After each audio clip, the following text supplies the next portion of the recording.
মালক কেইবাটাও ভাগত ভাগ কৰা হৈছে গম পাইছনে অ। ধৰি ল বগা মাল কলা মাল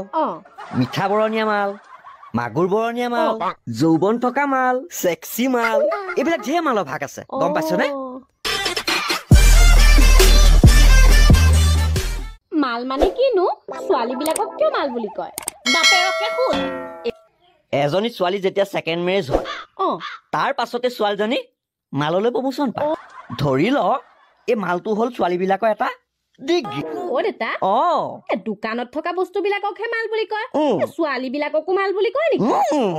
দোকানত থকা বস্তুবিলাক হ'ল জৰা মাল আৰু ছোৱালীবিলাক হ'ল জীৱ থকা মাল মানে যৌৱন থকা মাল মালক কেইবাটাও ভাগত ভাগ কৰা হৈছে গম পাইছনে ধৰি ল বগা মাল কলা মাল মিঠা বৰণীয়া মাল মাগুৰ বৰণীয়া মাল যৌৱন থকা মাল সেক্সি মাল এইবিলাক ঢেৰ মালৰ ভাগ আছে গম পাইছনে ইয়াৰ ভিতৰত তোৰ সেই মাৰ্কেটত মানে এই বগা মাল আৰু এই সেক্সি মালটোৱে বেছি চলি থাকে অকমান বেছি হ'ল নেকি ৰবা তুমি মাজতে টেপ টেপাই নাথাকিবা